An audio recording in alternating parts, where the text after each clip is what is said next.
먼저 내일이 스승의 날이라고 해서 우리 도반 후학들이 꽃다발을 비롯한 선물을 보내줘서 감사의 인사 전합니다.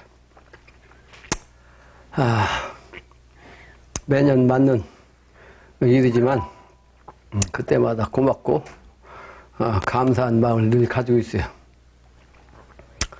오늘은 만민해연경 광해가와 천지공사 무신년편 제13장에 대한 공부를 하겠습니다.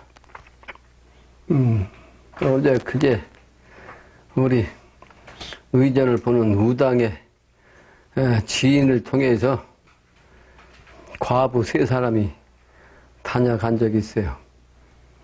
근데 나한테까지 오게 된 것은 사실은 그 사람들의 조상이 길 안내를 해서 어렵게 발걸음을 한 것인데,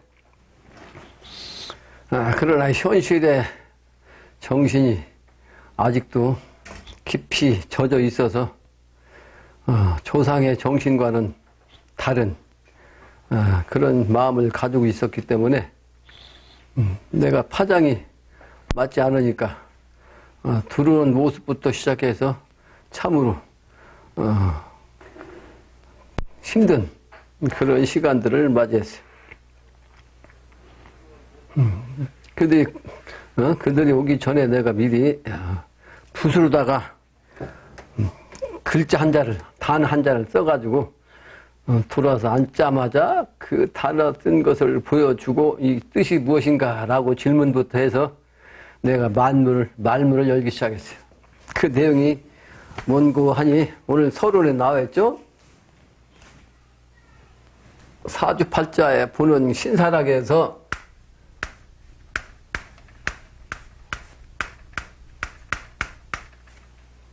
풍년풍자에다가 이렇게 색색자를 쓰면 여기에 고울 염자예요. 아름답다는 염자예요. 그래서 요 염자의 기운을 가진 살이 있어요. 그 살이 뭐냐면 붉을홍자 해가지고 홍염살이에요. 홍염살. 그러니까 요 염자를 딱 보니까 풍년풍자를 썼단 말이에요. 풍년풍자. 그래다가 색깔이라는 색자를 썼어. 그러니까 색이 풍년스럽다는 뜻은 뭐겠어요? 여러 가지 색이 어우러져서 아름답다 이런 뜻이에요. 그래서 실제 이 글자를 찾아보면 아주 화려하다 또는 아름답다, 예쁘다 뭐 이런 뜻이에요. 아주 또 곱다 뭐. 그래서 세상 사람들이 보는 눈으로 볼 때 선망의 눈으로 보기 때문에 부러울 선, 참 부러울 염자, 부럽다 이런 뜻이에요. 그러니까 요 기운이 또 붉은 홍자를 붙였잖아요. 그러니까 여자가 시집을 갈 때는 그 전에 연지곤지를 발랐어요. 연지곤지를 이마에다 바르고 양쪽 볼택에다 바르고. 그 옛날에는 혼인식을 하려면 양쪽 집안을 다니면서 하루 종일 잔치를 벌였어요. 그러니까 그 잔치날 신혼 부부가 즐거운 게 아니라 어떻겠어? 시달리겠죠?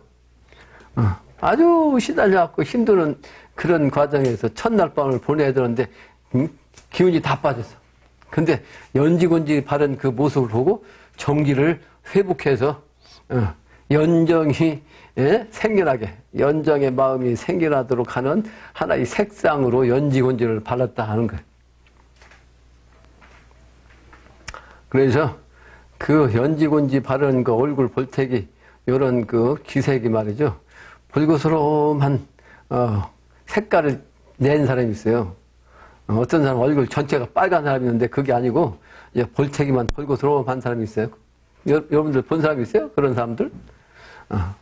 그런 사람들을 다른 말로는 도화살이다 그래요. 근데 이 도화살과 이 홍념살은 부지관 같아. 음과 양의 정신이요. 그래서 이 홍념살은 채라면 채. 채요, 채. 채. 근데 요 북으로 만나는 것은 도화살이에요, 도화살.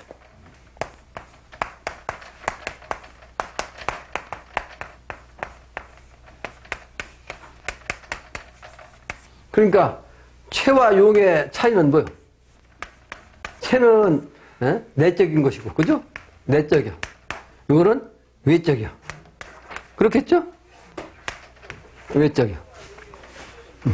그러니까 도화살이 강하겠어요? 홍념살이 강하겠어요? 도화살이 더 이제 나타나는 거예요. 밖으로 나타나. 근데 저 홍념살은 밖으로 나타나지 않고 그냥 안으로만 딱 가지고서 그냥 발단하는 거. 그러니까 이거는 뭔가 발단하지 않는 것 같은데, 그러니까 이 살이 홍념살이 여자에게 있다면 소위 말하는 그 꾸미지 않아도 말이지, 외적으로 꾸미지 않아도 그 내면의 기운이 그런 기운이 딱 있는 거예요. 그러니까 그게 알게 모르게 이렇게 밖으로 나오는 그런 형국이요. 근데 요거는 이제 외적으로 나타난 거예요. 외적으로 나타. 그래서 요 살을 보는 방법은 홍념살은 그래서 체의 정신이 내적인 정신이라 하늘의 정신이요. 그래서 천간을 기준으로 해서 하는 거예요. 천간을 기준으로 해서. 천간의 일주. 일주는 본신이라고 했죠? 일간. 그래서 일간을 기준한다. 일간. 근데 요 도화살은 땅의 정신이라 지지를 기준한다고. 그래서 요 지지를 기준한 요거는 일지를 갖고 돼요. 일지. 일지를 기준해서 본다. 이렇게 차이가 있는 거예요. 체와 용으로서 이렇게 작용을 한다. 이런 설명은 그 어떤 철학자, 어떤 성리학자도 얘기한 적이 없어요. 내가 하는 얘기예요. 음양이치 이렇게 보는 방법도 천간과 지지로 보는 것이더라. 근데 세 사람이 왔는데 그 세 사람 중에 한 사람이 우리 우당의 사무실에 자주 오는 사람이야. 그 사업을 하는 사람이야. 근데 년이 무술생이고 일은 경술, 참 경신 일주요. 그러니까 무술에다가 경신이니까 소위 말하는 남성적인 기질이고 어떤 일을 하다가 안 되면 막 뒤집어 엎는 그런 스타일이에요. 그러니까 사업을 지금 뒤집어 엎을까 말까 하는 상황이 이제 나한테 온 거예요. 그러니까 천간 일간으로 경일지는 신과 술이 홍념살이요. 신과 납신자 신, 신과 술이 이 홍념살인데 무술생 제일 나이 먹은 우리 우당한테 다닌다는 그 사업하는 여성 이 과부가 경신일진이라. 그러니까 신도 있고 또 년이 무술생이라고 했죠. 그러니까 술도 있고, 그러니까 홍념살이 둘이 있자. 같이 온 사람 한 사람은 일진이 이민생인데 일진이 을일진이야. 을일진. 그러니까 을은 역시 오와 신이 저 홍념살이야. 근데 이 이민생은 을일진에다가 요 신이 있어. 그러니까 역시 홍념살이요.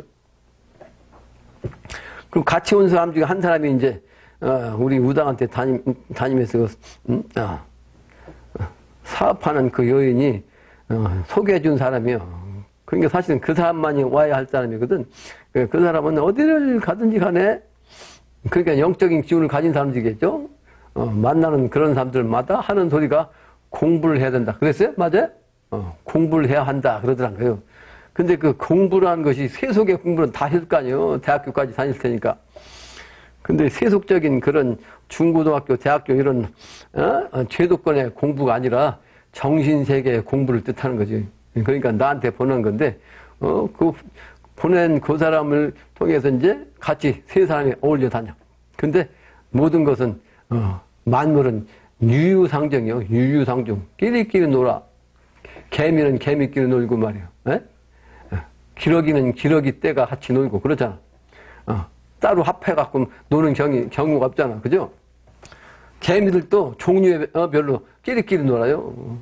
큰 놈은 큰 놈끼리, 작은 놈은 작은 개미끼리. 그러니까 유유상종이니까 이 과부 셋이 홍념살 똑같이 가지고 있어. 그래서 내가 이 사람들은 과부이면서 이 홍념살을 가지고 있으니 공통적인 것이 이거다 말이야. 그러니까 내 정신세계에서는 그 세 사람의 정신이 나한테 탁 박히고 이게 핵심이에요.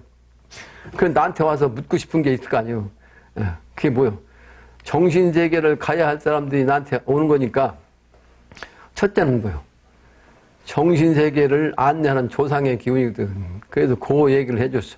이때는 지금 조상들이 아주 급한 세상이다.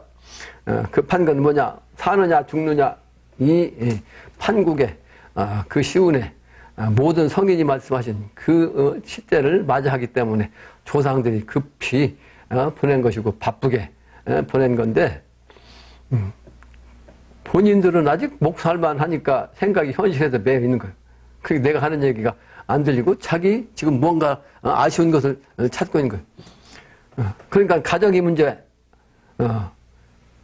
재물의 문제, 또 가족의 부모, 형제, 처자식의 문제, 그죠?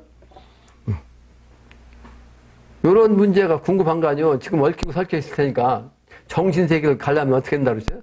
가정을 깬다고 그랬어요, 먼저. 그러니까 부모, 형제, 처자식과도 다 그냥 인연관계를 끊는, 그러니까 가족관계가 아주 힘들게 만드는 거예요. 꼬이고. 두 번째는 재물을 갖다 꼬이게 한다. 근데 분명히 그렇게 처음부터 얘기해 준 거예요. 그래서 무슨 일을 하든지 간에 제대로 되는 일이 없이 힘들게 된다. 세 번째는 그러다가 안 되면 몸까지 신병까지 오는 것이다 라고 얘기했어. 주변에서 길 안내하기 위해서 여러 가지 모습으로 말이죠. 저 콘으로 몰고 하는 거다. 그래서 시속에 도가의 길로 가는 사람들은 집도절도 없어야 된다는 말이 있다. 이렇게 얘기를 해준 거예요. 그러니까 본인들 사정을 내가 다 얘기해 준 거예요. 토탈로 막. 그게 못 알아서 그런 얘기를 해주느라고 말이지. 3시간 동안 진리 이치에 맞는 얘기 하느라고 쭉 얘기했거든. 그 한 사람은 송시열 그 후손 중에 한 사람으로 왔어. 송씨야. 근데 실제는 송시열 선생은 자손이 없거든. 양기가 너무 강해가지고 자손을 못 봤어요. 양기가 너무 강하니까 지나치면 자식을 못 낳는 거예요. 그래가지고 그 우암 선생한테, 송시열 선생한테 이 송씨들이 말이야 양자 가가지고 그 집안에서 우암 선생 한 사람 양반 그 기운을 가지고 양반 노릇을 몇백 년 동안 해먹었다고. 몇백 년 동안. 내가 경기가 밝은 사람 아니요. 그래서 우암 선생 후손들이 양반 소리 찾으면 나는 그걸 용납을 하지 않습니다. 용납하지 않아요.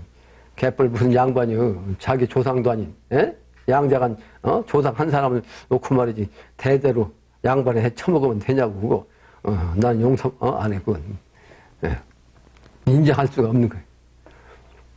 아니 직계조상이라 할지라도 그분이 양반 노릇 했지 자기가 양반이냐고. 응?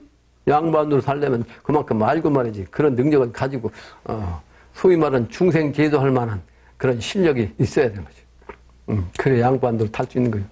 그렇더라도 겸손하게 양반이라고 자칭하면 안 되는 거지. 그럼에도 불구하고 조상을 이용해서 양반 노릇하면 되냐. 이건 안 돼. 죄만 짓는 거지.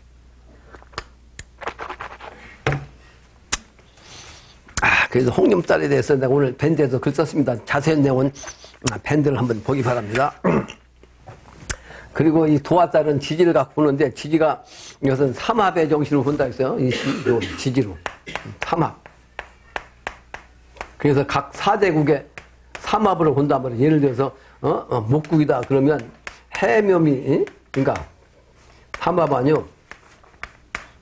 그러니까 이 묘에 중심해가지고 세 가지를 다 합해서 똑같은 해묘미 생기면 일진이 요 기운을 가진 사람은 요 묘를 생하는 기운이 묘를 생하는 기운이 바로 생해주는 거. 이게 바로 도화살이야. 그러니까 묘를 생해주는 게 뭐겠어? 해묘미. 수생목하니까 수아니요. 수인데 수에서 좌우묘의 기운이요. 이렇게 자가 수생목한다고 이렇게. 그래서 이 자가 도화살이요. 도화살. 그러니까 이 도화살은 묘만 해당되는 거. 요 해묘미 삼합 이게 전부 다 이 자가 있으면 해묘생 일진에 이게 있는 사람들은 이 자가 바로 도화살이. 그러니까 쉽죠? 화구이다 그러면 화구. 화구면 인호술 아니야. 인호술. 인호술. 인호술인데 인을 오를 갖다가 도해주는 게 뭐예요? 옥이자. 옥이니까 그러니까 묘지. 그죠? 그럼 이런 거는 이런 건 생으로 하면 헷갈려서 나는 헷갈려서 이거 외지를 못하는 사람이 외다 금방 날아가니까 그러니까 생으로 하는 사람이 아니고 원리만 이렇게 아는 사람이 원리만. 이게 신자진 그러면 이렇게 신자진 수구관요? 수인데 이게 수관요? 수를 생해주는 게 뭐겠어? 금생수 하니까 좌우묘니까 유가 이렇게 이게 이제 도화살이야. 기운을 갖다 더 붙여주니까 사랑해주는 기운이 들어오니까 이게 도화살로 그냥. 그러니까 잘 먹고 잘 지내면 시간이 나면 뭘 생각하는 줄 아세요? 사람은 성을 생각해. 성. 왜? 잘 먹고 잘 지내고 잘 편하면 제일 원하는 게 뭐냐? 제2대를 원하는 거. 제2세. 나의 후손. 그래서 성을 생각하는 게 그게 나타난 게 여기서 정신세계 차원에서는 역시 이게 도화살로 나타난 거다. 이게 바로 이제 철학의 원리고 이 동양 철학은 아무런 근거가 없이 그냥 성인들이 지어낸 게 아니에요. 원리를 바탕으로 해서 그 이치에 부합되게끔 그리고 그 기운이 이렇게 나타나게 되는 현상을 이제 실질적으로도 보고 통계학적으로도 이게 그렇게 나타난 걸 알 수가 있기 때문에 그걸 지금까지 오랜 세월 동안 인정하고 사주팔자로 보는 거다. 그건 하나의 예만 내가 들은 거죠. 이거 도화살과 홍염살. 본문입니다. 본문.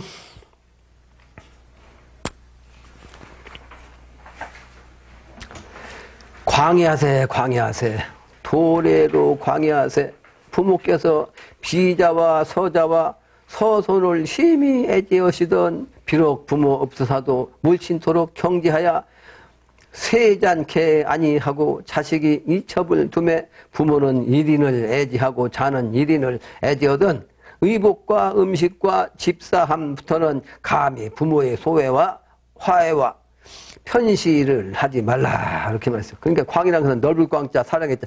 그러니까 사랑은 넓게 하자.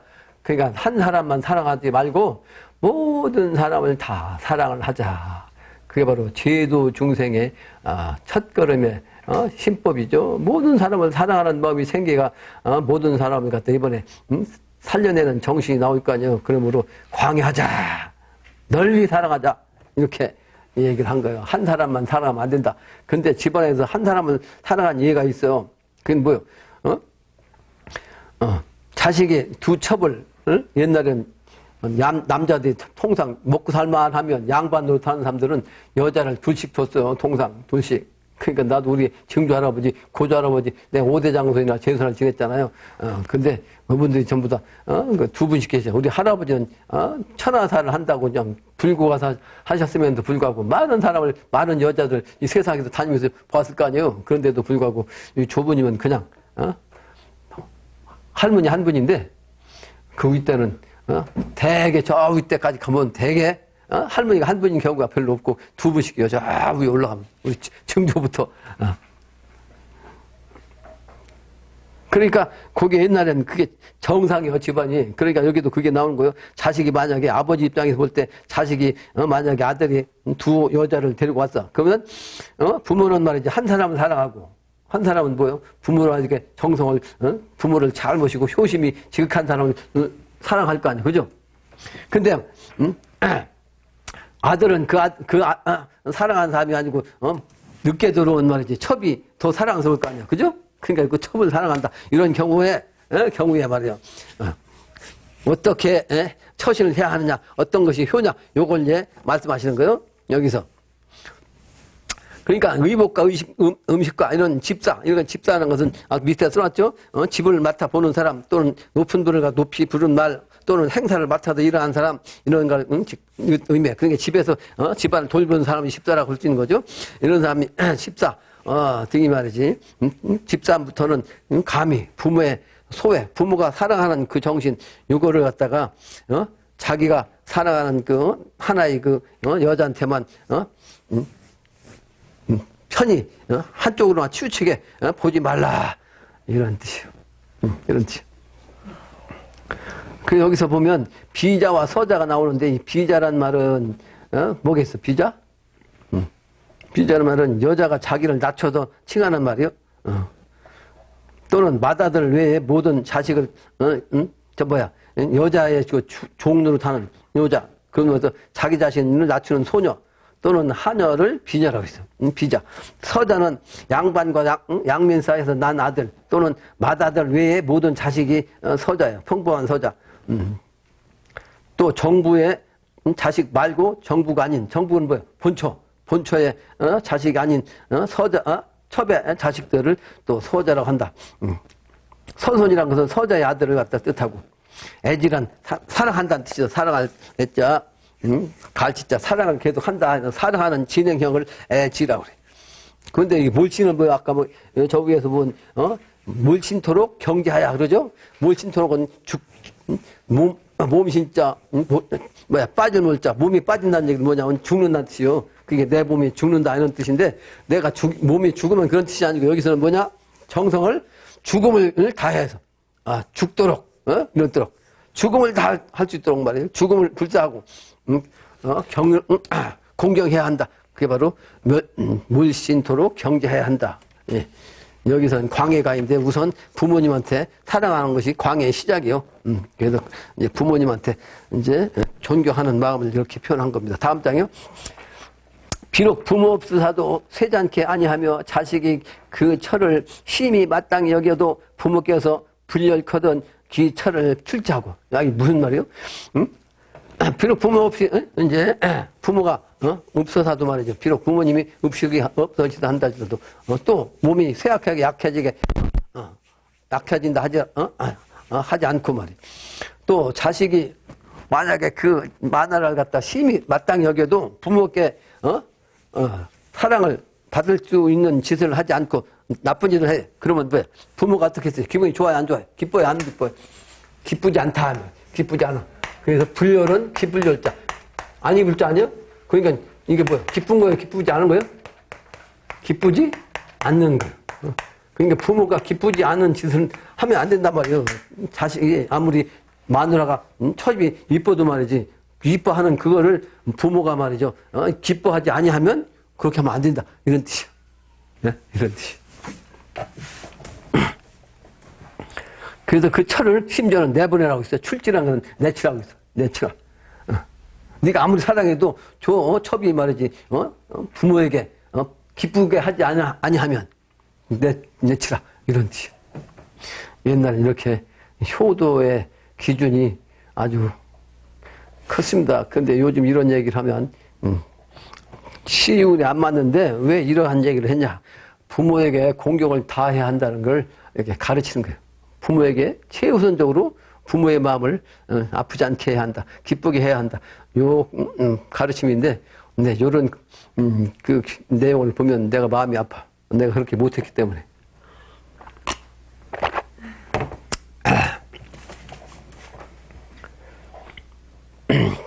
또 효자의 양로함은 자식이 귀철을 마땅히 알고서 그렇죠? 애장하게 하냐면 효자의 양로하면 효자의 노부모를 안락케 하면 양로란 것은 부모님을 갖다 노인이 돼가지고 부모님이 노인 되셨는데 그분을 잘 그냥 부양하는 걸 이걸 양로라고 양로. 또 친심을 가락하며 친심은 부친 엄친 그러죠? 그러니까 부모님을 친이라고 그래. 그 부모님의 마음을 가락하게 아주 가히 말이죠. 즐겁게 하며 또 친지를 부달하며 그러니까 친지는 뭐예요? 부모님의 뜻이자 부모님의 뜻을 아주 거역하지 아니하며 불의는 거역하지 아니한다는 뜻이요. 안 입을 자 어기를 자 어기지 않는다. 이거는 부모님 말씀을 어기지 않는다.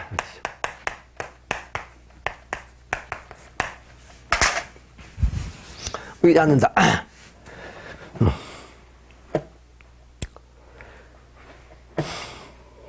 또 그 이목을 일학과 유색으로 가락하네. 그러니까 그 이목을 기쁜 목소리요, 이 기쁜 일자요. 그냥 소리가 목소리 말씀 이제 뭐야 부모님께 들리는 그 소리가 아주 기쁜 목소리로서 기쁘게 해드릴 수 있는 말씀을 해야 된다면, 그러니까 부모님의 눈과 귀를 즐겁게 기쁘게 해드리라. 그리고 유색으로 가락할 때 그 얼굴 색도 말이지 부드러운 얼굴 색으로서 즐겁게 해야 한다. 굉장히 힘들죠. 부모님 말씀을 어겨가지고 말이지, 기분이 상하는데, 내가 하고 싶은 일이 이렇게 하는데, 이건데 말이야. 부모님 이렇게 하면 기분 나쁘잖아. 그럼에도 불구하고 부모님한테 부드러운 말고, 부드러운 얼굴을 이렇게 대해가지고 할 수 있어요, 없어요? 그러니까 침이 어렵지, 이건. 그러니까 죽으라고는 똑같지. 그러니까 마음이 진짜, 부드러운 마음을 가지고 있어야, 표정도 그렇게 지을 수가 있는 거예요. 그래서 마음가짐이 중요한데, 그러므로 순수한 마음을 갖는 게 너무나 중요합니다. 순수한 마음을 갖는다는 건 뭐예요? 내 정신을 다 내려놔야 돼. 내 정신, 내 기준, 내 원하는 바, 내 가지고 있는 모든 하고 싶은 욕망, 이걸 다 내려놔야 순수한 마음이 돼갖고 다른 분을 생각하면서 그 마음에 부합을 할 수가 있지. 그렇지 않고는 힘든 거예요. 이건 뭐 요즘은 그런데 개인주의 극치가 돼가지고 이 마음을 가지라고 아무리 얘기해도 미친 소리밖에 되지 않고 오히려 뺨 맞을 말씀이다. 뺨 맞을 말씀이다. 또 침철을 편안케 하며 잠잔다는 침대란 침자요. 침자는 뭐요? 잠자는 잠자리지. 잠자를 갖다 편안하게 해드리고 음식을 갖다가 음식을 갖다 충심으로 잘 받들어서 드리고 말이죠. 그러므로 식으로 부모의 소외를 이렇게 함으로써 부모의 말이지 사랑을 받게 애지하게 하며 사랑하게 하며 다음 장이요. 부모의 소경을 경지니 수견마와라도 진연이요 이황어 인호와. 그러니까 부모의 소경은 뭐예요? 공경하는 바를 공경한 거예요. 공경한다. 공경하는 바를 공경한다는 얘기는 부모님의 정신을 공경하는 마음을 가지고 있으면 그대로 이제 공경심이 생긴단 말이야. 그렇게 실천한단 말이지. 그 다음에 그래서 수견마라도 비록 숫자 개견자 말맞자 비록 개나 말이라도 말이지 진연이요 개나 말이라 하니까 또 다 그렇게 한단 말이에요. 그렇게 하대. 그러니까 개 돼지 말들도 그 애미한테는 잘 한단 말이에요. 잘해. 거역하지 않냐고. 근데 이황어 인화 항차 사람이야 어떻게 했는가 이런 뜻이요. 호는 그렇지 않겠는가? 그렇게 해야 되지 않겠는가? 그런 뜻이요. 그러니까 항차 사람이 어찌 말이지? 개 말보다도 못하냐? 못하게 행동을 할 수 있냐? 이런 뜻이요.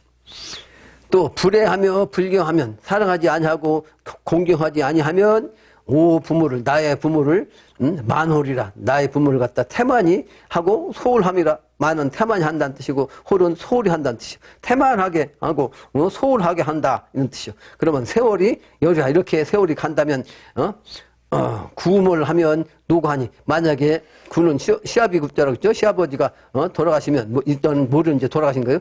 돌아가시면 그 시어머니만 늙은 시어머니만 나을 거 아니에요. 그러니까 고모지. 시어머니 곧자 늙은 시어머니만 남게 된단 말이에요. 그러면 총부는 제사이며 총부는 그 집안에서 제일 큰 며느리가 이제 제사 지내죠. 제사를 올리고 또 빈개 겹대를 하는 바를 매사를 그걸 갖다가 이제 큰 며느리가 하는데 이때 늙은 시어머니가 있어. 그 시어머니한테 꼭 말씀을 드려야 돼. 말씀드려서 허락을 받아야 뭐 청한다는 것은 이렇게 어떻게 하면 되겠습니까? 라고 청하는 거예요. 매사를 다 노인네 그 시어머니한테 그렇게 청하고 또 계부는 뭐요? 두 번째 세 번째 그 며느리를 계부요. 그 계부는 총부께 청하며 계부는 그러니까 그 제일 맏며느리 그 총부한테, 큰 며느리한테, 이렇게 일을 하면서, 제사 지낸 음식을 만들면서, 제사질을 하면서, 집안일을 하면서, 궁금하면, 이거, 형님, 이거 어떻게 하면 되겠습니까? 이렇게, 이제 물으란 얘기죠? 물어서 하라. 또, 구고께서 총부를,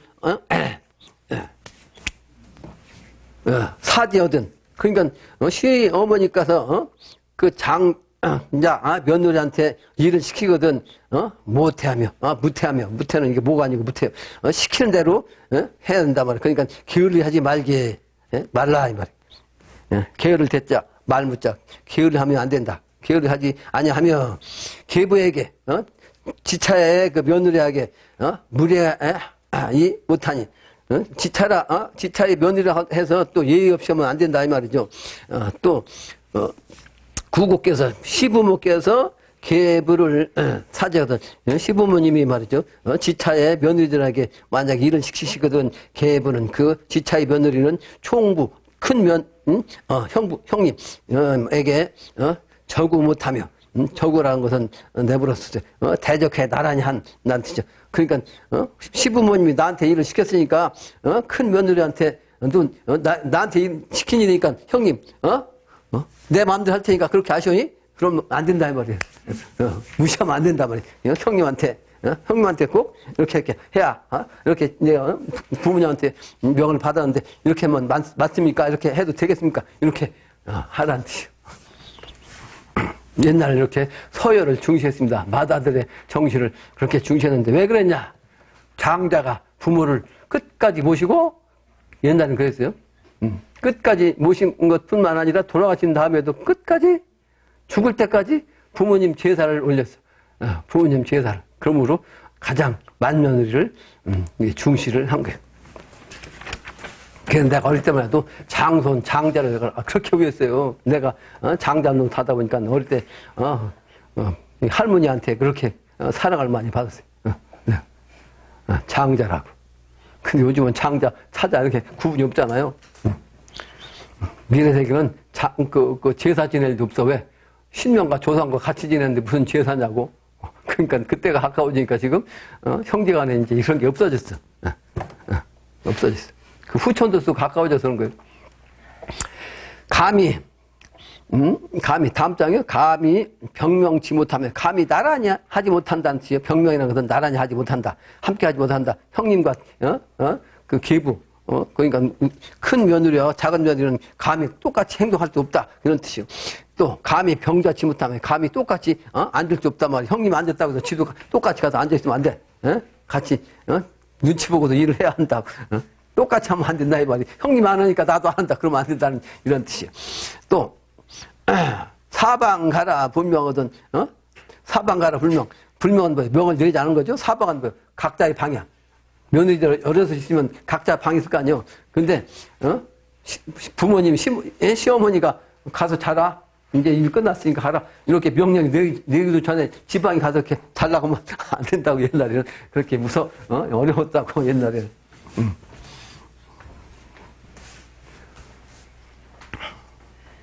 그래서 시어머니한테 꼭 명령을 받은 다음에 방에도 가야 돼. 자기 방에 잘 들어가면 또.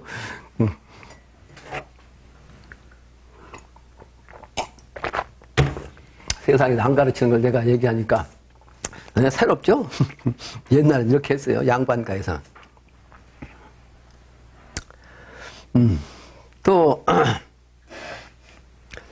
장차 또 그러니까 불명하던 감히 물러나지 못한다. 집에 방으로 간다 못 간단 말이야. 장차 사사 있으면 앞으로 말이지 사적인 일이 있으면 대사 소사 지간에 큰 일이든 작은 일이든 간에 각각의 개인에 있을 거 아니에요. 그 일이 큰 일이든 작은 일이든 간에 구곡께 청하며 반드시 시부모께 이건 이렇게 있는 일, 내가 어떻게 하면 되겠습니까? 이렇게 해도 되겠습니까? 이렇게 청해야 된다면 또 의문하여 전제하면 구고전에 불효로다. 은이란 뭐예요? 어두울 음자, 음지란 음자냐? 근데 오는 뭐예요? 스물 은자야. 그러니까 부모님 모르게, 시부모님 모르게 사적인 일이든, 뭐, 사적인 일이 막 크든 작든, 이게 몰래, 하면 안 된단 말이야. 숨어서. 응? 또 전제란 건 뭐, 전제? 오로지 자기 뜻대로 하는 걸 전제라고 그래. 응? 내 마음대로. 내 마음대로 하는 거. 숨어서, 그러니까 지내는 거, 또는, 그, 은닉하는 것, 또 숨기는 거, 속이는 것, 이게 바로, 은이고, 전제는 자기 마음대로 하는 걸 뜻하는 거예요. 그럼 이러한 일을 시부모전에서 하면 이것은 불효로다. 불효가 된다. 또 죄적자와 죄적자는 큰 아버지의 자식들이야. 큰 아버지의 자식, 장자의 자식들. 서자의 자식은 뭐요? 서자의 자손들. 또는 종자와 종부. 여기는 종자와 종부는 뭐냐면 내가 아까 5대 종손이라고 했는데 집안에서도 제사를 계속 지내는 장남 중에서도 장남이요. 그게 종자야. 종자. 마루 종자. 제일 장손을 종자로.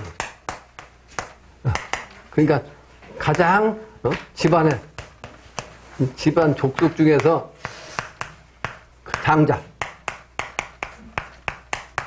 장자가 바로 종자예요.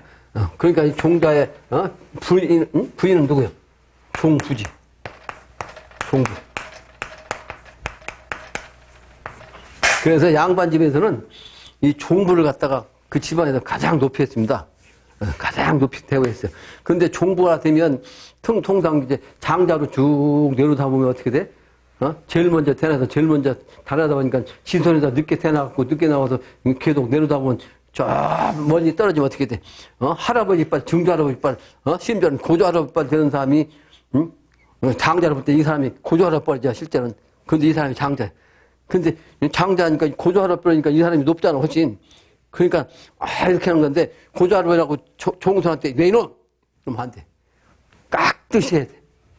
고조할아버지라도 이 종자한테는 깍듯이 해야 되고, 그 종자를 더불어서 내조를 하는, 그러니까 제사를 그냥 깍듯이 하는 이 종부한테는 하늘처럼 맡아야 돼. 이게 그런 뜻이요? 그러니까 이게 무슨 뜻이요? 이것은 숭조사상에서 나온 거. 숭조사상. 조상을 숭배하는 사상. 높을 숭자, 종자에다가 몇 산자면 이건 아주 높은 숭자에 높은, 사상. 이게 높은 숭자. 그러니까 조상을 높이 하는, 이건 숭조사상이라고 그래요.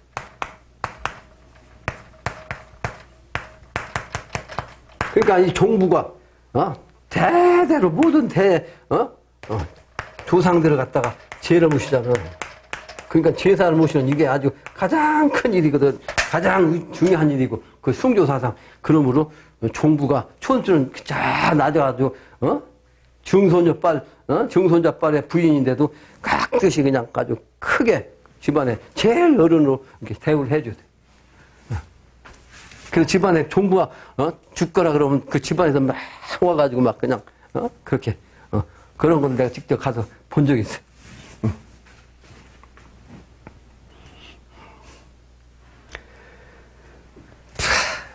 그래서 종부란 뜻은 장자 중에 장자, 그 집안에서 가장 큰 집의 장손을 종자라고 하고 그 종자의 부인을 종부라고 한다.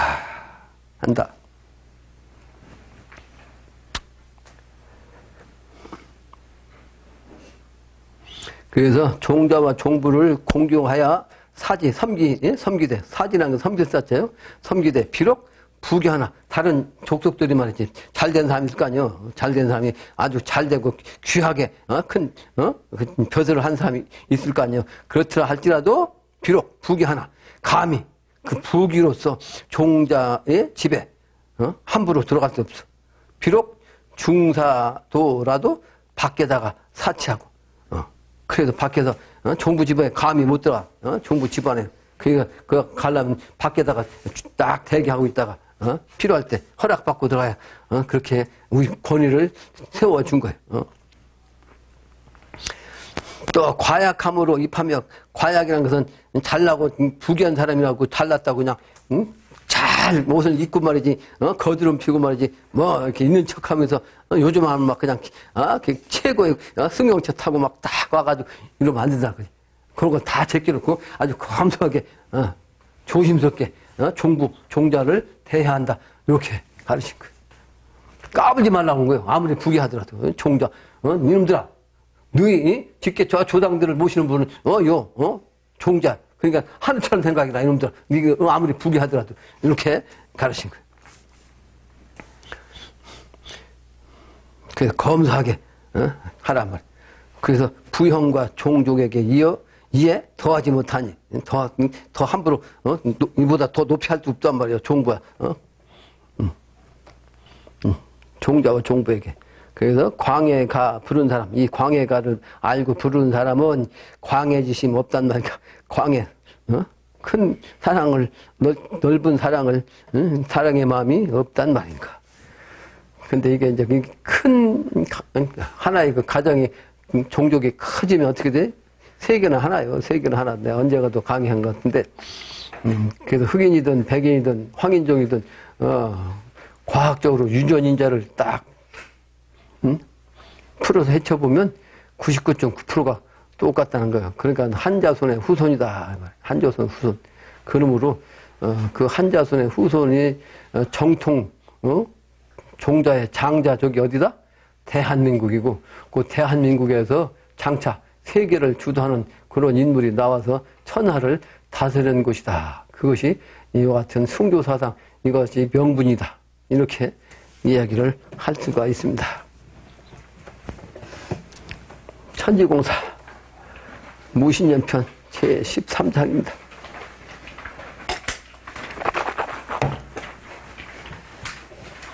무신년 가을에 대선생께서 백암리에 계시더니 순창사람 김영학이 제자가 되고자 하거늘 이래 동안을 허락치 않으시니라. 이 말. 이래 동안 김영학이라는 사람이 제자 되기를 원하고 지금 찾아온 거예요.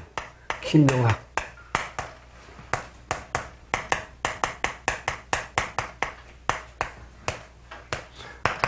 제자 되기를 제자화되는 과정. 공사. 여기에서 핵심은 뭐냐면, 김은, 가을의 정신이요. 후천도수, 추수정신. 추수하는 정신. 그 영은 미래 세계의, 영생의 세계를 뜻해. 영장. 그래서 그 세계를 가야 하려니까 어떻게 돼? 배워야 한다. 이러면. 근데 이 사람이 제자 되기를 원하고 증산상제한테 왔는데 얼마 동안을 제자로 안 받아줬다고 그랬죠? 7일을 받아주지 않았다. 허락을 하지 않았다. 불허. 제자 되기를 허락하지 않았다. 근데 왜 7일이냐? 7은 여름에 화의 정신. 화의 정신이고, 화의 정신은, 소위 말하는 게, 죄를 많이 심어가 돼. 볼 것을 못 보면 어떻게 돼? 화가 나고, 그러죠? 화병. 그리고 7의 정신은 조화의 정신. 그 다음 여름의 정신, 후초로 넘어가는 마지막 도수. 그런 정신이요. 그래서 7의 정신이고 7성의 정신이라 7일 동안을 안 보신 거예요. 근데 안 보신 이유가 있어. 안 보신 이유가 있어. 다음에 나오죠? 그러니까 7일 동안 허락을 안 하니까 영학이 마음속으로 분해야 하다가 여러 제자들이 권하는 대로 청성을 다해 빌었더니 느닷없이 큰 소리로 말씀하시되 이놈! 목을 베고 배를 가르리라! 이 말. 이놈 목을 베고 말이죠. 배를 가르리라. 그러니까 영학이 이 목소리에 질려 떨면서 물러 나오더라. 여기서 정산상님이 일주일 동안 이렇게 허락도 안 하셨는데, 그러니까 분하지. 자존심 상하니까 분해한 마음을 가지고 있는데, 옆에 신도들이, 제자들이 말이지, 그러지 말고 마음을 부드럽게 해가지고 말이지, 사정하고 빌으라 그러니까 가다 이렇게 했단 말이에요. 그러니까 느닷없이 막 소리 질러가지고, 이 자르고 목을 베고 말이지, 배를 가른다 보니까 막 그냥 벌벌 떠는 거 아니야? 떨면서 물러나오니라. 조금 있다가, 다시 불러오게 하사 말씀하시기를, 너는 나에게 공손히 사배를 올리라. 그리고 절을 받으시니 제자들에게 운수를 깎아먹는다 하여 절을 못하게 하시다가 이번에 처음으로 절을 받으시더라. 그러니까 전에는 증산상념이 하느님으로 인간에 오셔가지고 천하를 갖다가 태평세계를 열기 위해서 천지공사를 보시는 과정인데도 불구하고 제자들이 절을 하면 절을 안 받으시죠. 왜? 당신의 하느님의 정신 이게 절을 받아갖고 깎이면 안 된다. 그러니까 공대를 많이 받는 것이 좋은 게 아닌 거예요? 공대를 많이 받는 게 좋은 게 아니에요. 공대 받을 짓을 많이 해서 결국은 그 경지가 넘어야 경대를 받아야 되는 거지. 그러니까 내가 처음에 이 동네에 와가지고 지금 벌써 몇십 년 됐는데 나한테 와서 사부님 그래서 처음에 이 집을 지어준 사람들이요. 사부님. 그래서 내가 받았겠어요? 안 받았겠어요? 안 받았어요. 하지 마라. 다 나갔으면 사부님이라니까 기분 좋았을 거 아니에요. 나 하지 마라. 나는 아직 사부를 여기 있잖아요. 몇 년, 그냥 그때, 그러니까 어떻게 하면, 그럼 뭐라고 부르면 될까요? 묻는 거야. 그래서 내가 이제 사부의 정신을 얘기했어. 사부라면은, 스승을 갖다가 사부라고 한다. 스승. 그러니까 옛날엔 군사부 일체야. 그러니까 스승은, 아버지와 똑같다. 그래서 아버지와 똑같은 스승을 갖다가 사부님이라 하는 거예요. 사부님. 근데, 요 아버지의 그러니까 똑같은 그 스승님이 스승을 누구라 그래? 요건 태사부라고 그래, 태사부. 그러니까 할아버지 빨. 이 도가, 가르침의 그 세계에서. 근데 태사부는 그만두고 사부도 못 부르겠는데, 태사부는 더군다나 못 부르겠지. 근데 이 사부의 제자들 중에, 제자는 이제 동격이냐? 동격. 똑같은 제자니까. 근데 동격 중에서 서열에 있자. 동격 중에서 제일 앞서가는 제자, 장제자를 뭐라고 하냐? 그 칭호를 사형이라고 해요. 사형. 그래서 이건 내가 이런 도가에서 이렇게 불렀다. 그렇지만 그러면 사형이라고 부르면 되겠습니까? 그러더라고. 사형은 뭐 동급이잖아. 동급인데 내가 가르치고 있는 입장이니까 그건 뭐 그냥. 그래서 내가 사형님이라고 그랬어. 사형님. 근데 요게 내 판이 지금 몇 명 되지도 않지만 그 몇 명 되지도 않은 요도 이제 천지신명이 발전 내려온 기운이기 때문에 공식화된 거예요. 그러니까 어떤 지나가다가 연산 여름이니까 지나가다가 그 무당집 문 앞을 지나가는데 그 무당이 나와가지고 말이지 사형님 거기서 맞아들다고 그래가지고 나보고 사형님 그러는 거야. 신명세계에서 못 살아 그렇게 통하는 거예요. 사형님이라고. 근데 신명세계에서 무당은 나를 사형님이라고 얘기하는데 공식화돼가지고 이 영적 세계에서 공식화돼가지고 그게 부르는데 우리 집에 가끔 지금도 와요. 똑같이 임시 이제 스푼임시 임시 도반인데 30년 도반이 있어. 근데 그 도반이 우리 후학들이 이제 나한테 사형님 그러니까 사형이 뭐냐고. 사람이 죽으면 사형당하는데 사형이라는 말은 이게 어감이 안 좋다고 나한테 그러다고. 왜 하필 왜 사형이냐고. 그래서 내가 앞으로의 세상은 죽었다 깨어납니다. 내가 죽었다 깨어나도 나도 상관없습니다. 그래 아무런 관계 없습니다. 내가 그래서 그것도 내가 이제 사형이라는 이 이미지를 나쁘다고 고치라고 해도 내가 안 받았어. 그냥 사형님이라고 받았어. 사형님. 그러니까 건방지면 안 된다는 거예요. 건방지면. 예? 건방지면 안 되는 거예요. 지금도 내가 여러분들한테 제자라고 안 하잖아. 그냥, 그 도반이라고 하지. 도반, 도의 친구란 뜻이요? 도의 친구? 내가 아직도, 세상 사람들한테, 표현할 때는 내가 도인이라고 안 해요. 그냥 수도인이라고 하지. 내가 도인이라고 생각도 않고. 그냥 수도인. 수도하는 사람. 아직도 난 수도인이라고 부르는 사람이야. 지금도 내가 수도하는 사람이고. 수도인. 도인이라고 부르면 못 부르겠네. 친구 녀석들 몇 분 와가지고 우리 집에. 어릴 때부터 아주 친한 친구요. 근데, 박도사 그래. 전화해가지고, 전화하면, 박도사? 야, 이 사람은 내가 도사 아니야. 도사라고 하지 마. 그런데도 계속 도사라고 그래. 하지 말라는데 계속 하는 걸 어떻게. 세 번까지 내가 하지 말라고 했는데 불구하고 도사라고 하니까, 그게 그냥 입에 붙었으니 편이 없다. 그러고서 내가 그냥 말고 있죠, 좀. 그래서 동네에서 도사로 통화가 됐어요, 한동안 그 친구들이. 그러니까 동네 친구들 만나지도 않으니까 자기들끼리 나보고 도사라고 한다지만 난 한 친구한테만 듣지. 응? 이런 뜻입니다. 그러니까 건방지면 안 된다. 그 예수과 공자님은 2000년, 3000년, 2500년 동안 많은 사람들한테 공대를 받아가지고, 근데 그 공대 받은 것이 이제 넘쳤어, 지나쳤어요. 그런데다가 그 많은 제자들 중에서 헛된 짓 하는 사람이 많잖아. 그죠? 못된 사람이 많아. 그 못된 사람이 많으니까 어떻게 스승이 욕되게 된 거 아니야? 그 증산상제에 천지공사 보면서 다 귀양을 했어. 어디로? 저 별세계로 그냥 귀양을 했어요. 그 이 세상이 없다고. 그럼에도 불구하고 그 스승을 믿고 앉아서 지금 헛짓하는 종교인들이 많다고. 그런데 참 종교를, 참 도를 믿는 사람은 사입이라고 한다고, 사입이. 지금은 세상이 가짜판이야. 그래서 그걸 증산상진 공사 보시기를 뭐라 그래? 가구판이라고 했어. 이 세상이 전부 다 가구판. 가짜의 아홉판이요, 아홉수판. 이 세상이 그런 판이요, 가구판. 아홉은 가짜요, 10이라 해야지. 그래서 대두목도 실제는 대두목이 앞으로 천재가 될 거거든? 근데 지금은 대두목이요. 지금은 천재가 아니에요. 천재가 아니라고. 그 대두목이. 그래서 대두목도 똑같이 구수요. 그래서 아홉 구 잡은 가부 잡았다고. 가부는 아홉 아니요? 아홉. 근데 대두목이라 끝수요. 말수.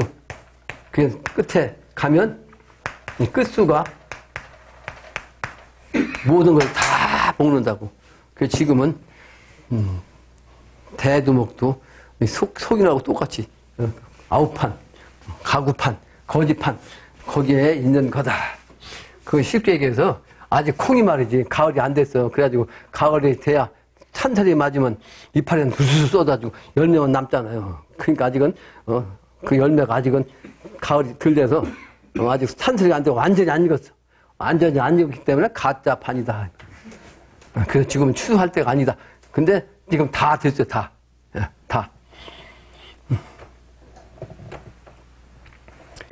시간이 이렇게 많이 갔네. 그래서 그렇게 말씀하시길, 또 말씀하시기를 너는 나라의 큰 양반이요 나는 시골의 가난한 양반이니 네가 나에게 절하는 것이 마음에 거리끼느냐? 나는 너에게 사배를 받고도 남느니라. 생각할 때는 그럴까요? 증산상지면 시골의 가난한 양반이고, 너는 시속에서 이제 잘 나가는 양반이란 말이에요. 그러니까, 잘 나가는 양반이, 시원찮은 양반한테 사배를 했으니까, 어떠냐? 그런 게 말씀하신 거예요. 그러니까, 그러면서도 또 말씀하시기를, 그래도 나는 너한테 사배를 받고도 남는다. 그 이유가 있어. 오늘 너의 목을 베고 배를 가르라고 꾸짖은 것은 옛전에 네가 두 사람을 죽였기에 그 척신을 위로하여 네 목숨을 구하려 한 것이니라. 죄를 지면 안 되는 거예요. 죄를 지면 안 된다고. 그러니까 이 죄값 때문에 아까 뭐요? 제자로 받아들이지 않고 그 기운을 쓰신 거예요. 그 기운을 쓰시고 그 이제 죄값을 사하게 한 다음에 이제 제자로 받아주는 거죠. 그러면서 이제 사실을 말씀하시는 거예요. 그러니까 영학이 말이지. 아뢰기를 어찌 감히 사람을 죽여오리까? 그런 일이 없나이다. 말씀하시기를 깊이 생각해보라. 너는 18살에 살인한 적이 있고 금년에는 사람을 죽였노라.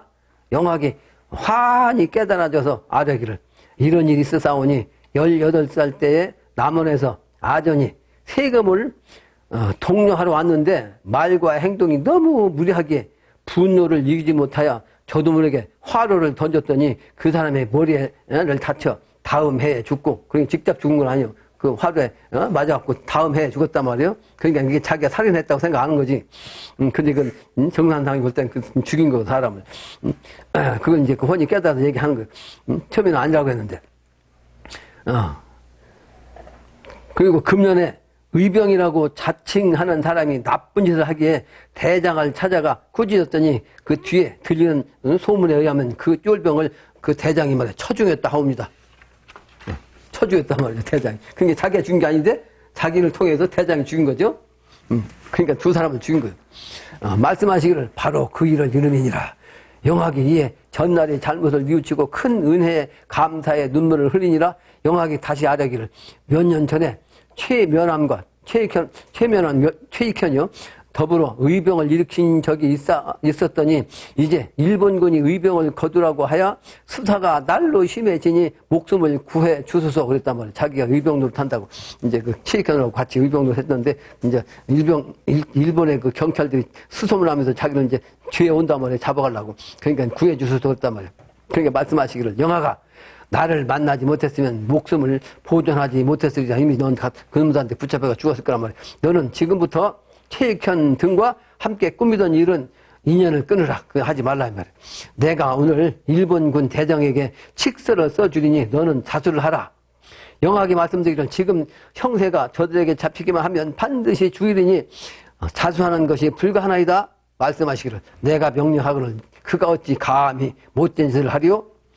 너를 잡아 가두기는 고사하고 일이 저절로 풀리노라. 영하게 칙서를 청함에 칙령을 써 보여주시며 말씀하시기를 일본군 대장이 이 글을 보면 감히 너를 해치지 못하고 너를 만나 주리라. 이어 칙서를 태우시고 말씀하시기를 그 칙서를 태우셨어. 이게 정신적인 차원이니까 칙서가 먼저 그에게 닿았으니 너는 근심치 말고 다녀오라. 그러니까 일본군이 지금 순창에 주둔하였으니 너는 먼저 군수를 만난 뒤에 일본군 대장에게 통지하라. 영하게 두려움과 의혹됨이 번갈아 일어나되 순창으로 가서 명을 받들어 행하니라. 그래서 해인경 비결을 가지고 이번에 사람 살리는 겁니다. 그러니까 하나님의 명으로 세상 사람 살리는 거요. 그걸 이제 증명하신 거예요. 다음 장이요. 일본군 대장이 영하게 왔다는 말을 듣고 크게 위세를 떨쳐. 그러니까 이제 내 위세에 이놈들이 이제 한 놈이 말이지 자수로 왔구나. 그러니까 막 위세를 떨친단 말이에요. 위세를 떨쳐. 그러니까 영학이 있는 곳을 수백 명의 군사를 에워싸더니 먼저 신문을 하고 나서는 다음에 구륙관에 거두니라. 그냥 구륙관에 가뒀단 말이에요. 감방에 영하게 대선생께서 갇히지 않으리라 하신 말씀을 생각하며 큰 소리로 저항하니 말이지. 이제 그 기운이 막 그냥 받은 거야.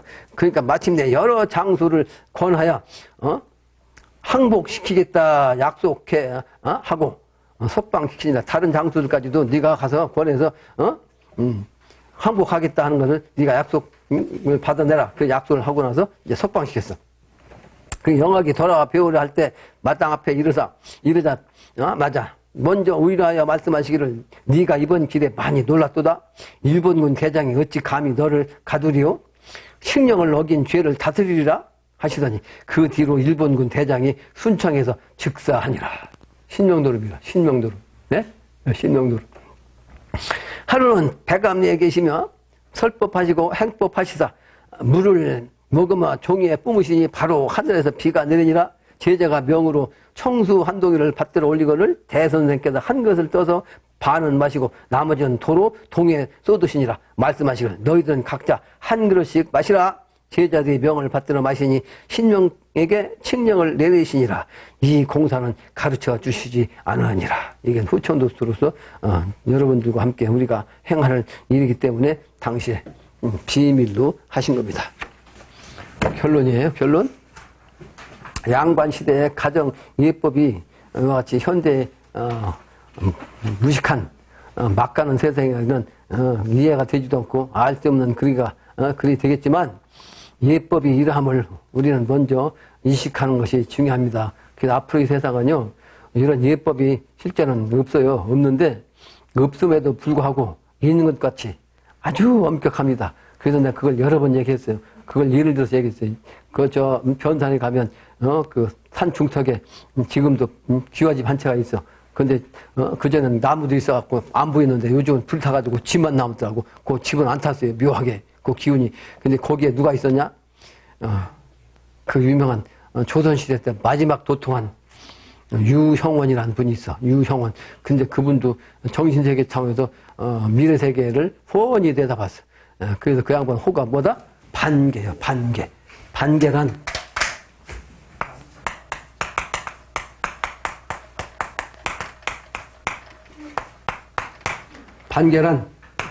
중국의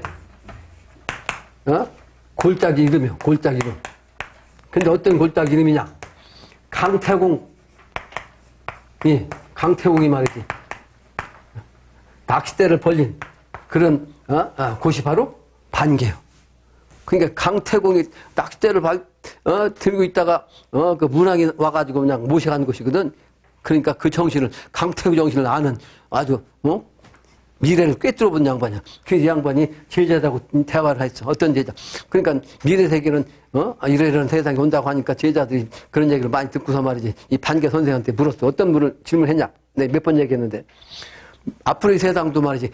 반상이 있다고 하는데 반상은 양반과 상놈이란 뜻이요. 평부한사가 반과 양반과 상놈 반상 제도가 있다고 하는데 지금과 현재와 그러니까 조선시대 때죠.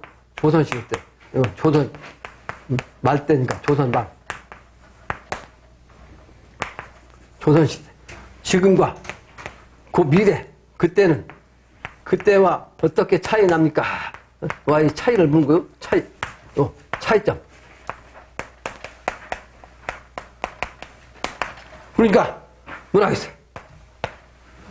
요 미래가 미래의 세상이 뭐 훨씬 엄하니라 한마디로 하면 엄하니라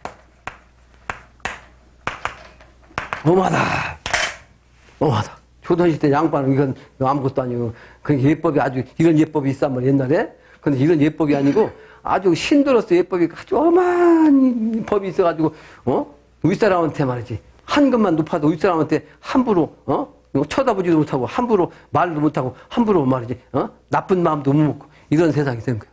그래서 그때가 더 엄한 거예요. 응? 미래 세상. 이런 법이 없다고 이런 법을 내지 않아도 신도에서 말이지 어기는 일이 없게끔 서로가 다 마음을 알고 신법을 알고 이게 보통 신의 세계 차원으로 다 통해가지고 그렇게 돌아가는 거예요. 그러니까 엄한 거예요. 그런데 엄한 기운 가운데 아주 극락이 된 거예요. 극락이면서도 엄한 거예요. 그래서 그걸 얘가 그 중국의 공자님은 그래서 두 가지 그 바퀴로 이 세상이 인간 세계가 돌아간다. 하나는 뭐예요? 예요, 예. 예법. 또 하나는 뭐예요? 음악이야, 음악. 즐거움, 극락. 앞으로는 극락 세계예요. 그냥 단순히 낙이 아니고 극락이요. 이것은 아주 엄한 도가의 도의 법이에요. 도법. 엄한 도법. 이런 세계로 가게 됩니다. 그러므로 이와 같은 예법도 알고 엄하게 옛날에는 예법이 정해지고 실천을 했다. 그런데 앞으로는 정신적인 도법으로서 아주 신법으로서 가면서 더 엄격하고 더 분명하고 더 예법이 아주 칼같이 그러면서도 아주 극락의 세상을 만난다. 그것이 바로 음양이 합한 세상이다 하는 것을 오늘 결론을 하겠습니다. 마치겠습니다.